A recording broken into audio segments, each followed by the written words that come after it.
Hallelujah. Hallelujah. Lord, we worship you and honor you today.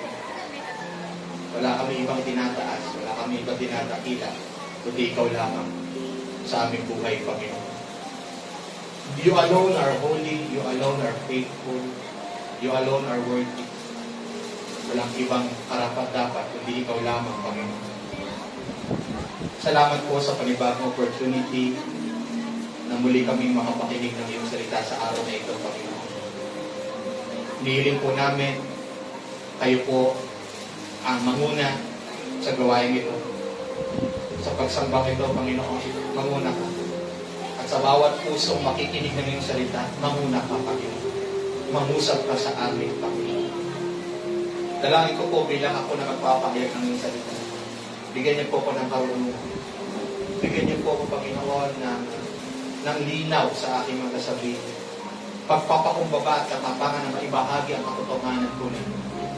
Upang sa ganun, Panginoon, ang bawat congregation, ang bawat narito, Panginoon, ay mabuksan ang kanilang puso't isipan sa mensahe ng iyong salita. At hindi lang po sila mabuksan, kundi magkaroon po sila ng joy na ito'y maisapamuhay nila, Panginoon.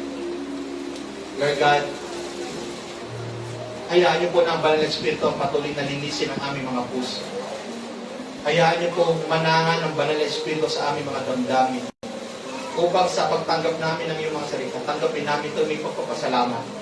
Tanggapin po namin ito may kagalakan at pagpapakumbaba na handang magpasakop po sa inyo, Panginoon. Panginoon, napakabuti po ninyo. Hayaan niyo ang mensahe na aming tatanggapin ngayon ay magdala ng conviction sa amin. Hayaan niyo po ang mensahe na aming tatanggapin ngayon ay magdala, Panginoon, ng pagsisisi at tunay na pagbabago sa amin. Salamat po sa iyong pagpapala na tatanggapin namin na muli kami makatatanggap ng iyong banal na salita. Panginoon, ikaw po lamang ang maluwalhati sa aming kalagitnaan. Sa iyong lahat ng papurit at pasalamat. Ito pong aming dalangin sa pangalan ni Jesus. Amen and amen. Para pangalan ng Panginoon. Religious worship is not enough. Balikan po natin Isaiah. Walang halaga sa akin ang dami ninyong mga handog. Sawa na ako sa mga tupong sinusunog at sa taba ng bakang inyong inihahandog. Hindi ako nalulugod sa dugo ng mga toro, mga kordero at mga kambing. Sino nagputos sa inyo na magandog sa harap ko? Huwag na ninyong lapastangan ng aking templo. Huwag na kayo magdala ng mga handog na walang halaga. Nasusuklam ako sa usok ng insenso. Nababagot na ako sa inyong mga kontitikon. Umpisa ng bagong buwan ng araw ng pamahinga, ang mga ito'y walang saysay dahil sa inyong mga kasalanan. Labis ako nagsusuklam sa inyong pagdiriwang ng pista ng bagong buwan at ng iba pang pista-pistahan. Sawang-sawa na ako sa mga yan at hindi ko na matagalan. Kapag kayo nanalangin sa akin, hindi ko kayo papansinin. Kahit na kayo ay manalangin ng manalangin, hindi ko kayo pakinggan. Sapagkat marami na ako ng pinasalamat. Inisigid niyo ang inyong sarili at balik loob sa akin, sa aking harapan. Satamaan ninyo yung inyong tigilan.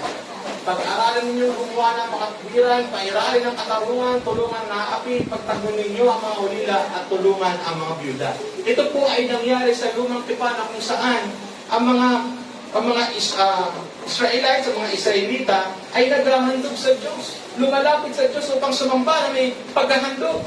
Sapagkat ang pagsamba nila noon is a form of in the form of offering. Ganun sila sumamba. Pupunta sila sa templo, magdadala sila ng handog. Yun yung way of worship nila.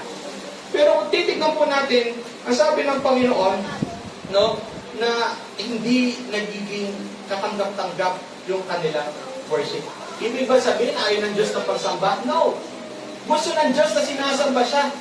Pero bakit ang pagsambang ito ay hindi naging katanggap-tanggap sa Diyos? Ngayon natin mauunawaan na dapat kung sumasamba tayo sa Diyos, minimake sure natin ang ating pagsamba ay talaga nakalulugod sa Diyos. Amin po ba? Kaya sa araw po na ito, pakinggan po natin ang mensahe ng Diyos. Maraming taong iniisip, okay kami ni Lord. Nagsisimba naman kami. Active naman ako. Marami naman akong ginagawa sa church. Pero according sa Bible, posible pala na you are worshiping externally but disobedient internally. Pinapakita mo sa labas na ikay sumasamba. Pupunta ka ng church. Sa panlabas mo, nakikita nag-worship ka. Pero sa panloob mo, alam ng Diyos kung ikaw ba'y talagang mayroong pagpapasakop, may pagsunod o hindi. Marami mga tao ngayon, parang naging religyoso. Pag pupunta ng church, akala sapat na. Pero ang puso, hindi talaga nagbabago. Naunawa ko ninyo dito sabihin. So, ang sinasabi ko dito, hindi pwedeng panlabas lang ang ating pagsamba. Hello? Hindi pwedeng panlabas lang ang ating pagiging religyoso. Pero walang nangyayari sa kaloob-looban ng tao. Walang nangyayari sa puso ng tao. Walang pagbabago sa buhay ng tao. Hindi pa rin nakikita kung paano ang kanyang pananampalataya ay hindi nakikita sa paraan ng kanyang pamumuhay dahil walang nagiging pagbabago. Kaya sinasabi ng Panginoon dito, hindi pwedeng panlabas lang ang ating pagpupuri. Pero sa panloob natin, alam ng Diyos kung nagiging karapat-dapat ang ating mga puso. Amen po ba?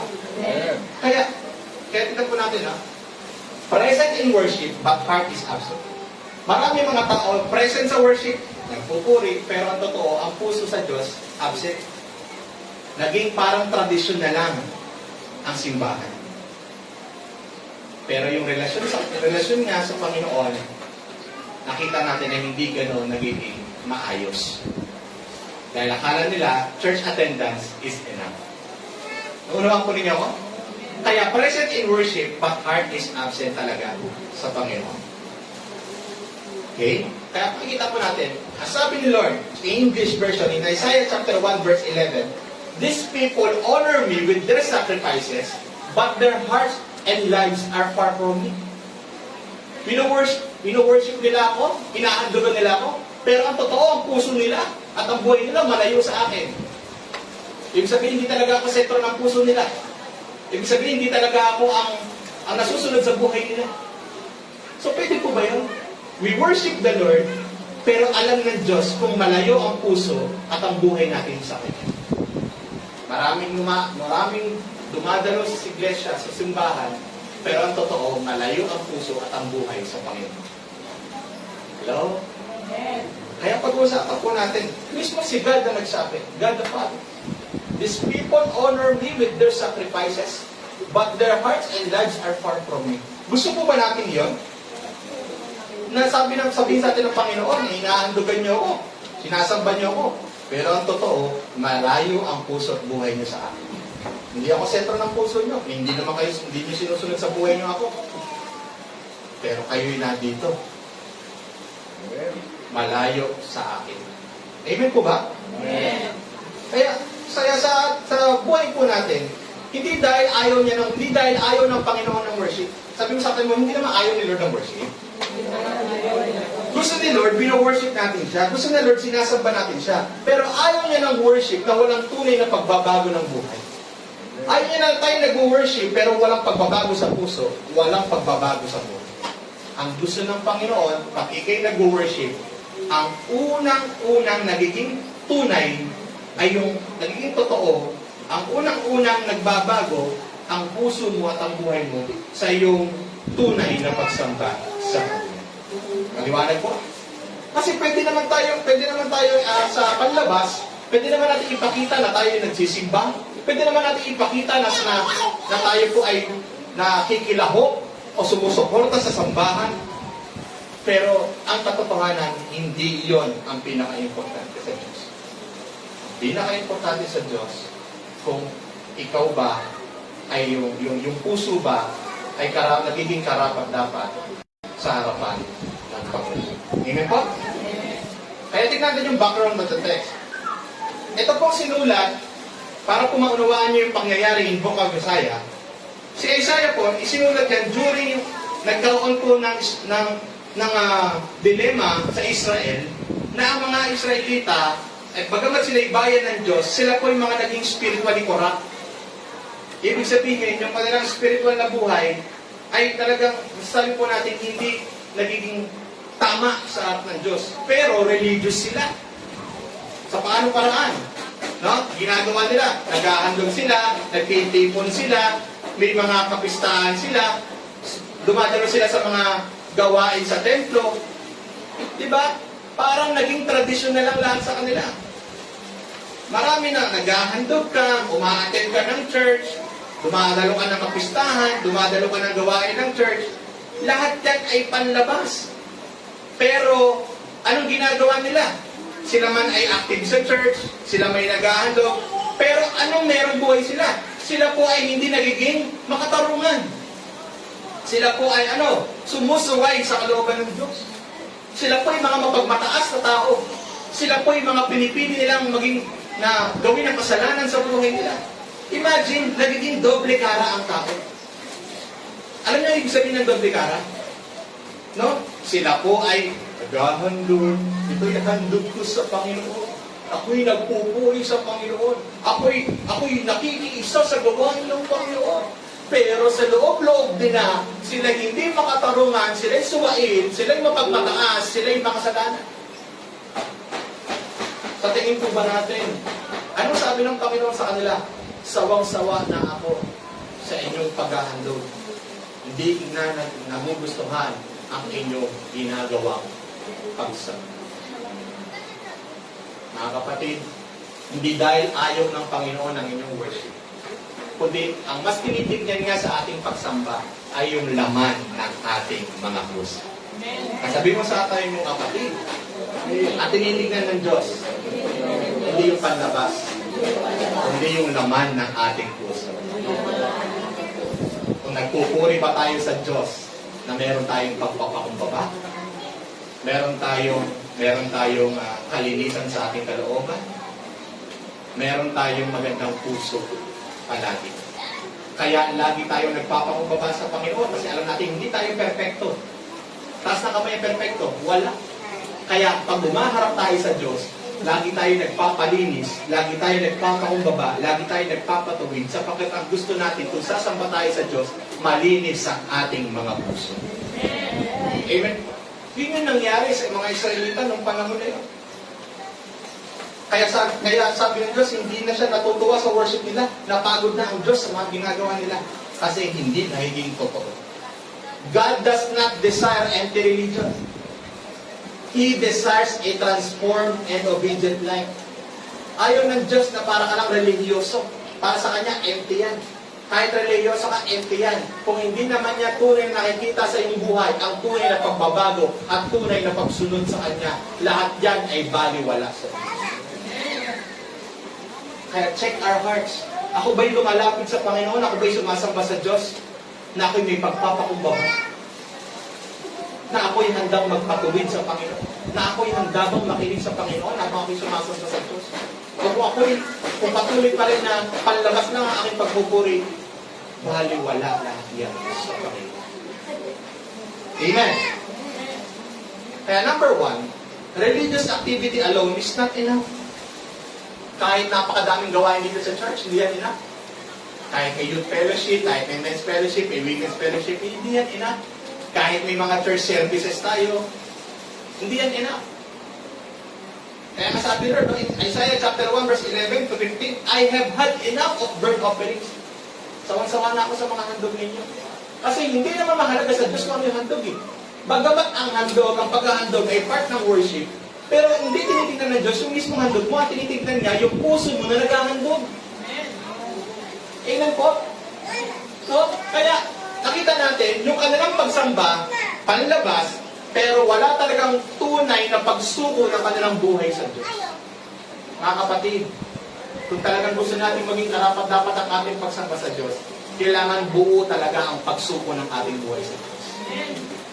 Amen. Buo ang ating pagsuko. Panginoon, sinusuko ko ang ating buhay. Kung meron ka mang nakikitang pagkakamali, pagkukulang sa aking buhay, isinusuko ko po sa iyo, Panginoon. Nagpapalimbaba ako.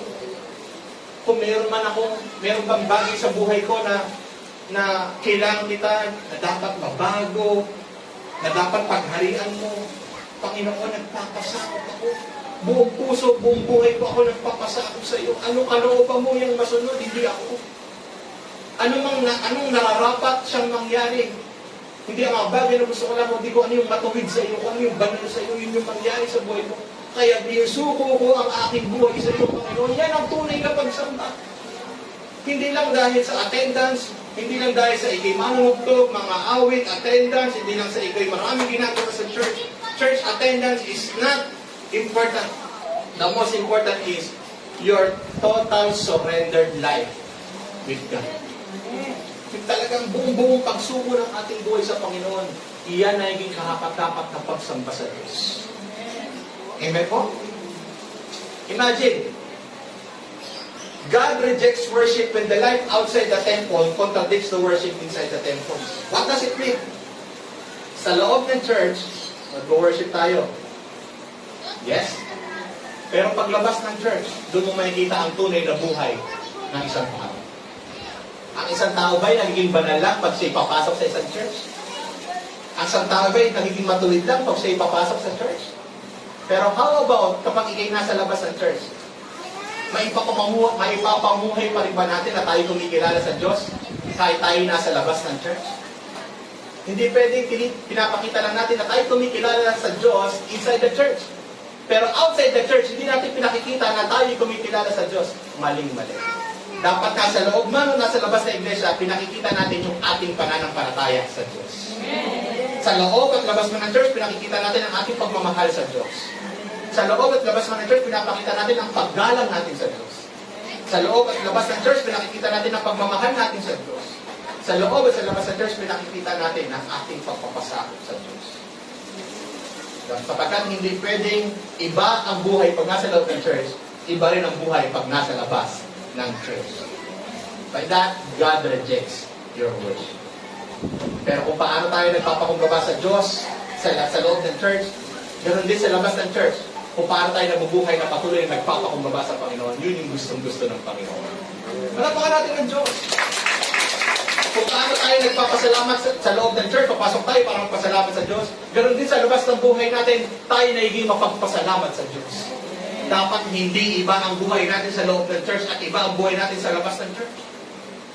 Sa loob at labas ng church, parehas ang buhay natin. Nagpapasalamat sa Diyos, nagpupuri sa Diyos, nagpapangbaba sa Diyos, hindi mawawala yun sa loob at labas man ako ng church. Amen po! Palakpakan natin ang Panginoon! Yan ang gustong pagsamba ng Diyos. Walang pagbabago. Posible ba? Posible, tanong ha, sasagot kayo sa akin. Posible ba? Nag-worship ang isang tao pero unforgiving? Posible ba? Yes. Nag-worship ang tao, dumadalo ng service, nag-worship, pero unforgiving naman ang heart. Dahil karapat-dapat ba ang worship niya sa Lord? Hindi. Nagpupuri ka sa Diyos na nagpatawan sa iyo. Nagpupuri ka sa Diyos na nagmahal sa iyo sa kabila ng ating mga kasalanan, pero tayo, hindi tayo mapagpatawan. Karapat-dapat tayo mag-worship? Hindi. Karapat-dapat yung tama, nakarapat-dapat tayo mag-worship sa Kanya. Pero yung worship natin hindi nagiging katanggap-tanggap. Bakit? Nag-worship ka sa Panginoon na puno-puno ng grace and mercy and love sa iyo. Pinatawag tayo, pero tayo unforgiving at nagpupuri sa Kanya. Hindi nagiging karapat-dapat yung worship natin. Posible ba yun? Nag-worship pero unforgiving? Posible ba to? Let's say amen ha? Active ka sa ministry pero living in compromise. Nasa ministry ka, nasa paglilingkod ka sa Diyos, pero paglabas mo, umaayon ka sa takbo ng mundo. Posible ba yun? Posible. Posible din ba yung nagpe-pray ka, pero paglabas mo ng church, mapanalanginin ka, nananalangin ka sa iba, pero minsan, nagiging abusado ka. Posible ba yun? Present ka every Sunday, pero malayo ang puso mo sa Diyos, yan ang katotohanan. Posible ba yun? Yan ang ayaw na ayaw ng Diyos. Ang gusto ng Diyos, kung ikaw ay hahandog sa akin ng pagsamba, dapat marunong ka magpatawad. Kasi ba sabi ng Bible, huwag kang maghahandog sa akin kung may galit ka sa iyong kapatid. Ang gawin mo, makipagbatigan mo na bago ka maghandog sa akin. Kasi ayaw ng Diyos na unforgiving heart. Kasaba ka sa Diyos, pero unforgiving naman ang puso mo. Sabi mo sa tayo mo, kapatid, tanggalin na natin ang unforgiving heart. Hayaan na natin ang Panginoon na bagoy ang ating puso na matuto tayong magpatawad. Amen po? Hindi na pwede. Kaya, hindi sapat kay Lord ang church attendance. Ang ministry activity, hindi sapat kay Lord yung outward spirituality. Yung naghahandog ka, nagpe-pray ka, hindi yan sapat sa Panginoon eh. If the heart remains unchanged. Hindi naging sapat sa Panginoon yung pagdalo mo, yung paglilikod mo, yung ginagawa mo para sa Kanya, kung ang puso mo naman daw ay hindi nagbabago. Again, sinabi ko dyan if the heart remains unchanged. Pero pag ang puso, pag ikay nagpupuri sa Diyos at patuloy ka nagpapabago ng puso sa Panginoon, ang iyong paglapit sa Kanya ay nagiging katanggap-tanggap. Bakit? May pagpapakumbaba ka sa Diyos. May pagkilala ka sa nais ng Diyos. Amin ko ba? Kaya nagiging karapat dapat ang ating pagpupuri at pagsamba sa Panginoon. Amen. Because God is not only listening to songs. Nag-worship tayo, umaawit tayo. Ang Diyos ba nakikinig lamang po sa awitin? No. Hindi naman tayo playlist ni Lord eh. Hindi tayo Spotify. Hindi naman after si Lord sa songs eh. God is looking at the life behind the song. Sino ba yung umaawit, hindi yung awit? Pero kung ikaw na umaawit sa Panginoon, ay may puso talaga na nagpapasakop sa Diyos. Gumagalang sa Diyos, nagmamahal sa Diyos. Yun yung tinitignan ng Panginoon. Hindi yung awitin mo, kundi kung ano yung puso ng isang taong umaawit sa Diyos. Amen. Palapakan natin ang Panginoon doon. Amen po? Hallelujah. Kaya, number 2, God desires repentance and righteous living. Hangad ng Panginoon, kung gusto raw po natin maging tama ang ating pagsamba, ang ating paghahandog sa Kanya, magkaroon tayo ng pusong may pagsisisi kung tayo may nagkakamali.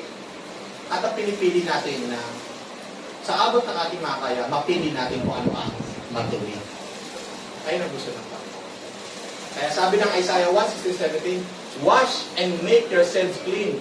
Learn to do right. Kung gusto niyo maging katanggap-tanggap, sabi sa mga Israelita, kung gusto mo maging katanggap-tanggap ang inyong handog, linisin ninyo ang inyong mga sarili. Gawin ninyo kung ano ang tama. So ngayon, nalaman na natin ang sikreto para maging worthy ang ating pagsamba sa Diyos. Dapat patuloy tayong magpaayos sa Panginoon. Patuloy tayong magpalinis sa Panginoon. Patuloy nating hayaan na turuan tayo ng Diyos sa mga bagay na matuwid at yun yung gawin natin, piliin natin sa ating buhay. Upang sa patuloy nating paglapit sa Kanya, lalapit tayong nagiging karapat-dapat ang ating pagsamba dahil may humility ang ating puso sa Panginoon at merong obedience ang ating puso sa Panginoon. Merong talagang hangarin ng puso natin na maluwalhati siya sa ating mga buhay. Amen po ba? Kaya tingnan natin. True worship is connected to repentance and obedience. Meron ba nag-worship pero walang pagsisisi sa kanyang kasalanan? Hello? Meron ba nag-worship pero walang pagsisisi sa kanyang kasalanan? Meron ba kumikilala sa Diyos pero ayaw magsisi sa kanyang kasalanan? Mababawin ko. Meron ba? Meron ba kumikilala sa Diyos pero ayaw sumunod? Meron ba? Sa ang tunay na kumikilala, sumasamba, may pagsisisi, may kagustuhang sumunod sa Diyos. Amen? Kaya tayo nagpupuri kasi sinasabi natin, Panginoon, ako po ay isang tao nagpapakumbaba, nagsisisi, at handang sumunod sa iyong kalooban. Kaya ang paglapit mo sa Diyos ay nagiging katanggap-tanggap. Amen po? Then, sabi ni Isaiah, worship is not only singing.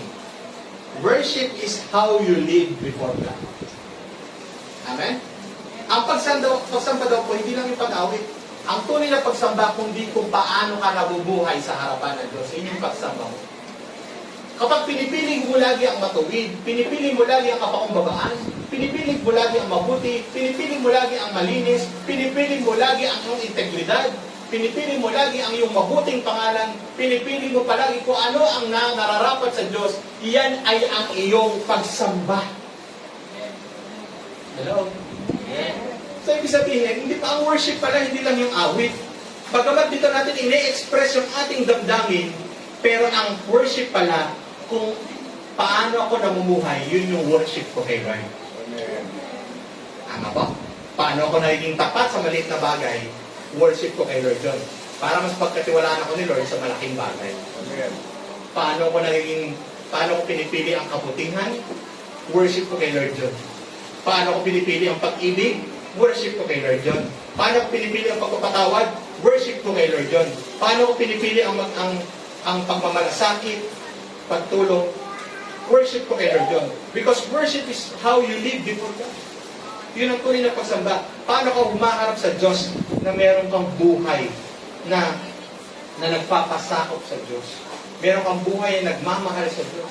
Meron kang buhay na sumusunod sa Diyos. Meron kang buhay na nagpapakumbaba sa Diyos. Iyan ang worship mo. Iyan ang tunay na worship. Amen? Kaya nga kahit sintonado kayo, okay lang yan. Basta tama ang puso. Tama ang buhay. Hindi niya katanggap-tanggap. Hindi naman hihintay ni Lord na singer ka eh. Tama? Hindi maging Ariana Grande ka, hindi maging yung Taylor Swift, maging Cup of Joe. Hindi hinihintay ni Lord ang maganda boss mo. Ang hinihintay niya lagi, ang paglapit mo na laging may malinis kang puso. May pagpapakumbaba, may pagmamahal, may paggalang sa knowledge ng Diyos. Amen po. Ang tunay na worship, may repentance. Pag pa tayo lumalapit sa Panginoon, lagi tayong humingi ng tawad, laging may pagsisisi sa kung tayo nagkamali. Pag lumalapit pa tayo sa Panginoon, lagi may pagpapakumbaba. Pag lumalapit pa tayo sa Panginoon, lagi tayong nagsasabi ng Lord, tulungan mo ko sumunod sa iyong kalooban. Pag lumalapit tayo sa Panginoon, talagang patuloy na tinuturuan tayo ng ating pagpupuri sa Diyos na patuloy na mabago ang ating puso. Walang lumalapit sa Diyos na hindi nagbabagong buhay. Pag si Apostol Pedro, Apostol Pablo, lahat ng mga disciples, nung nakilala nila ang Panginoon, nagbago ang buhay nila. Sino dati si Pablo? Si Pablo ay manguusig ng mga Kristiyano. Tama po? Pumapatay siya. Inuusig niya ang mga Kristiyano. Pero nung naka-encounter niya, nakilala niya ang Panginoon, nagbago ang buhay niya. Ngayon, inaabot niya yung mga mahihina, tinutulungan ng mga mahihirap, pinapalakas ang loob ng mga tao, nangangaral ng mabuting balita, magkaroon sila ng pag-asa sa buhay. Nagbago ang buhay niya nung nakilala niya ang Panginoon. Nung ikaw po ay na-encounter mo si Lord, nung na-encounter mo si Lord sa buhay mo, hindi pwedeng walang pagbabago. Dahil kapag ikaw ay may relasyon na sa Panginoon at nagpupuri sa Diyos, dapat yung pagpupuri yun, yung pagkilala mong yun, ang nagiging resulta nun, patuloy kang binabago ng Diyos. Amen po. Kaya God is after in surrendered hearts. Mas after ang Diyos sa pusong handang sumurrender, hindi magmalaki. Kaya pag meron kang repentance, may humility, may obedience, may transformed behavior tayo sa ating pagpupuri, ibig sabihin yan, nagiging karapat dapat ang ating pagpupuri sa Diyos. Ay karapat dapat ang ating pagsamba sa Diyos. Iyan ang mahalaga. True encounter with God changes the way we live. Nakakilala ka ba sa Panginoon? Naranasan mo ba ang Panginoon? Naramdaman mo ba ang Panginoon? Kung lahat yan naranasan mo, it changes the way you live. Because God first changed your heart. Bago-baguhin ng Diyos ang ibang bagay sa buhay mo, ang una niyang binabago, puso. That's why true encounter with God changes the way we live. Amen? Puso kasi ang unang binabago. Kaya kamusta yung heart niya? How's your heart? Kamusta ba ang puso natin? Okay naman po ang puso natin sa Panginoon? Praise the Lord! Lagi natin piliin, lagi maging maayos ang puso natin sa harapan ng Panginoon. Dahil dito nakatingin si Lord. Amen? Hindi sa ating magawa, kundi sa puso natin habang ginagawa natin ang mga bagay para sa Panginoon. Amen? Third is, a changed life is what pleases God. Ano daw yung nakakapagbigay kaluguran sa Panginoon? Yung buhay na binabago. Transformed life. Kapag nakita ng Diyos na nabago ang buhay mo dahil sa iyong relasyon sa Kanya, nalulugod siya. Ay, di sila masaya? Lord, di sila masaya. Pag nakita ni Lord na dahil sa iyong relasyon sa Kanya, dahil sa iyong pananampalataya sa Kanya, nagbago ka, masaya si Lord. Amin mo ba? Sabi na Isaiah 1:17, learn to do right, seek justice, defend the oppressed. Gawin mo na ngayon kung ano ang tama. Piliin mo ang katwiran. Pinipili natin ang matuwid. At sabi, tulungan natin ang mga inaapi, mga mahihirap. So, sinasabi ni Lord dito sa mga Israelita, kahit maghandog kayo na maghandog, hindi ko matanggap-tanggap yung maghandog nyo. Ayaw nyo, ayusin ang buhay ninyo eh. Pero sinasabi ng Panginoon sa mga Israelita, nagmamalaki kayo, ang tataas ninyo sa mga tao. Sumusuway kayo sa aking kautosan. Wala naman nababago sa mga puso ninyo. Pumapas lang pa rin kayo. Diba sabi sa verse kanina? Gumagawa pa rin kayo ng mga kasalanan. Wala naman nababago sa inyo eh. Paano kung tatanggapin yung pagsamba na yan? Pero sinasabi ng Panginoon sa atin ngayon, mga kapatid, gusto ko yung pagpupuri ninyo. Pero hindi ko matanggap-tanggap ang pagpupuri na walang pagbabago ng buhay. Kagunuhan ko ninyo, purihin niyo ako, gusto ko yan, pero mas nais kong makita ang pagbabago ng inyong mga buhay. Kaya nasabi ng Panginoon, kaya learn to do right, seek justice, defend the oppressed. Sabi ng Panginoon, ayun ko ba? Pinakita ng Diyos ang tunay na spirituality, nakikita sa lifestyle. Ang tunay na nagiging spiritual na topic o religyoso ay hindi nakikita sa kanyang mga binibigay, sa kanyang attendance, nakikita yan kung paano siya nabubuhay. Amen po ba? Yes. Kaya, hindi lang sa worship songs, Bible knowledge, church appearance, hindi lang yan ang mahalaga sa Diyos eh, kundi yung treatment mo sa tao. Hello? Amen. Nakikita ng Diyos yung treatment mo sa tao, nag-worship ka, pero mali ang treatment mo sa tao, ayaw ng Diyos yan. Nakikita ng Diyos, nag-worship ka, pero integrity mo sira, ayaw ng Diyos yan. Nag-worship ka sa Lord, pero yung wala kang malasakit, compassion sa tao, ayaw ng Diyos yan. Nag-worship ka sa Lord, pero wala kang obedience, ayaw ng Lord yan. Hindi lang sapat yung worship songs, hindi lang sapat yung Bible knowledge, hindi sapat yung church appearance. Ang gusto ng Diyos, tamang treatment sa tao, tamang integrity ng tao, compassion and obedience. Iyan ang tinitingnan ng Panginoon, paano tayo nabubuhay. At yung pamumuhay na yan, iyan ang pagsamba natin sa Diyos. Amen. Kaya po ba? Kaya a worship service does not affect real life, becomes empty religion. Kapag ang isang tao ay dumadalo ng pagsamba o sumasamba sa Diyos na walang nangyayari sa buhay niya, iyan ay isang walang kabuluhang pagiging religion lamang sa Diyos. Religyoso lamang sa Diyos. Posible ba? Nag-worship ka pero puno ka pa rin ng pride? Posible ba? Posible ba nag-attend ka ng worship service pero may secret sin ka? Posible? Yes. Posible ba nag-worship service ka pero may bitterness ka?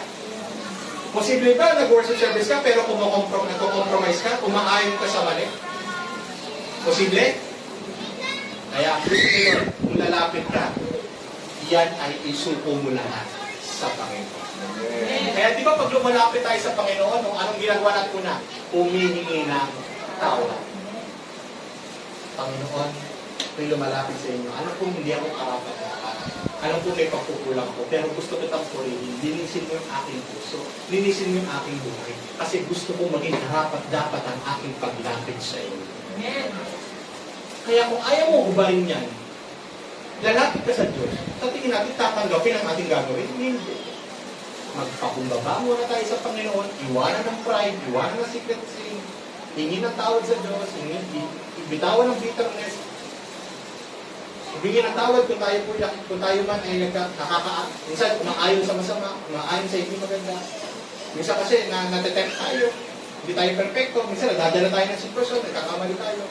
Pero sa paglapit natin sa Diyos, make sure handa natin yan ilapit sa Diyos para hingin ng tawad. Handa natin lahat yan para ilapit sa Diyos para isuko ang lahat ng bagay na yan na hindi maganda sa buhay natin bago tayo lumapit at sumamba sa Diyos. Amen. Maliwanag po. Kaya hindi naluloko ang Diyos sa outward appearance because God sees the heart. Mapagbigay ka, kompleto ka ng attendance, lahat yan, outward appearance, pero hindi naluloko ang Diyos sa panlabas. God sees the heart. Naluloko ba natin ang Diyos? Hindi. Kahit tayo po ay may pinapakita natin religyoso tayo, check your heart pa rin. Ang mahalaga pa rin yung kalagayan ng ating puso sa harapan ng Diyos. Conclusion, mga kapatid, hindi enough kay Lord yung empty worship, religious rituals, outward spirituality, church activity without obedience, hindi yan mahalaga sa Diyos. Ang mahalaga sa Diyos, may repentance, may surrender, may obedience, may transformed life, Iyan ang mahalaga sa Diyos. Upang sa ganun, pag tayo nagpupuri sa Diyos, laging kalugod-lugod sa Diyos ang ating nagiging pagsamba at buhay sa harapan ng Diyos. Salamat po sa Panginoon. Palakpakan natin si Lord. True worship is expressed through a life surrendered to God. Ang totoo daw pagsamba, ine-express natin, pinakikita natin sa buhay na patuloy na isinusuko sa Diyos. Yes. If God examines, ito ako, tatanungin ko kayo, if God examines my life beyond my worship attendance, what will He see? Kung susuriin ng Diyos ang aking buhay, higit pa sa aking pagpunta ng church, ano kaya kanyang makikita? Nawa ang makita sa atin ng Diyos, yung puso, yung humble heart, teachable heart, repentant heart, loving heart, submissive heart, and obedient heart kay God. Amen po ba? Salamat po sa Panginoon. Palakpakan natin ng Diyos. Kaya, because the greatest evidence of worship is not what happens inside the church, but who you become outside the church. Yung ating ginagawa sa loob ng church, ito po yung para palakasin tayo sa ating spiritual life. Pero ang pinakamahalaga sa Diyos, kung ano ang nagiging buhay natin outside the church. Dito tayo tinuturuan ng Diyos, inside the church, dito tayo pinalalakas, upang sa paglabas natin, dun makikita yung ating lakas bilang mga Kristiyano mananampalataya. O para tayo lumalakad sa pagtitiwala sa Diyos, pananampalataya sa Diyos, pag-ibig sa Diyos, at paggalang sa Diyos. Pag tayo nabubuhay, hindi sa loob ng church, lalong higit sa labas ng church. Amen! Praise the Lord. Tayo po ay sumapit na nanalangin. Tayo po kayo napagpala sa salita ng Panginoon. Purihin po ang Diyos. Hallelujah. Hallelujah. I want you to put your right hand, o yung, ilagay mo yung kanang kamay sa iyong dibdib. Tanda ng ating patuloy na pagsuko ng ating buhay, pagpapakumbaba sa ating Panginoon. Sa ating paglapit sa Diyos, patuloy tayong lumapit sa Kanya na may pagpapakumbaba, may pagsisisi. Mayroong pagnanais na sundin siya. May pagnanais na patuloy tayong baguhin. Hallelujah. Hallelujah. Hallelujah. Lord, thank you for reminding us. Salamat sa pagpapaalala mo sa amin sa araw na ito. Na ang gusto mo, Panginoon, yung tunay na pagsamba. Yung tunay na pagsamba na nanggagaling sa aming mga puso, Panginoon. Panginoon, saliksikin niyo po ang aming mga puso. Ipakita niyo po sa amin ang bawat bahagi ng puso namin na kailangan ng pagbabago. Natayaan niyo po, Panginoon, na kung merong mang mali sa aming damdamin, kaisipan, baguhin niyo po kami, Panginoon. Nagpapakumbaba po kami at humingi ng tawad sa aming mga pagkukulang, sa aming mga pagkakasala, sa aming mga pagmamalaki sa buhay, Panginoon. Humihingi po kami ng kapatawaran sa inyo. Panginoon, teach us to worship you, Lord God. Teach us to worship you not only with our lips, but with our lives, Lord. Hindi lang na sinasabi namin may pagkilala kami sa iyo, kundi nakikita sa aming buhay, Panginoon, kung paano kami kumikilala sa iyo, Panginoon. Lord, tulungan mo kami maging obedient. Tulungan mo kami, Panginoon, na totoong may pagsuko ng buhay bilang mga disciples mo, Panginoon. Na talagang nakikita sa amin, Lord, na wala kami ibang hangad, kundi ang masunod ka sa amin buhay, Panginoon. Lord, ingatan niyo po kami na kami magkaroon ng buhay na sa lawakan, na pag na kami nasa loob ng iglesia, ay kami maayos, pero pag nasa labas, hindi na kami naging maayos. Panginoon, ingatan niyo po kami na mas sa loob man o sa labas man ng iglesia, maipakita namin na kami, Panginoon, ay nagmamahal sa iyo, kumikilala sa iyo, at nagbibigay papuri sa iyo, Panginoon. Lord, transform our hearts, transform our minds, transform our actions, and allow us, Lord, na ang aming pamumuhay sa araw-araw ay magbigay ng kapurihan sa iyo, Panginoon. Tulungan niyo kami, Lord. Lord, nilibig ko po, Panginoon, na pagpalain niyo ang bawat isa. Pagpalain niyo ang bawat pamilya na meron kami. Pagpalain niyo ang bawat aspeto ng aming buhay. Pagpalain niyo po ang aming relasyon sa iyo. Pagpalain niyo po ang relasyon namin sa ibang mga tao. Pagpalain niyo po, Panginoon, ang bawat individual na narito at patuloy kang mamuna sa bawat pamilya na meron kami, Panginoon. Hayaan mo patuloy na maranasan ang pagkilos mo, himala mo, Panginoon. Biyaya mo, Panginoon. Hayaan mo patuloy na maranasan habang kami patuloy na sumasamba at nagpapakumbaba sa iyo, Panginoon. Salamat po, Diyos. Sa iyo lahat ng papagpasalamat. Po ang aming dalangin sa pangalan ni Jesus. Amen. Amen. Palapakan natin ang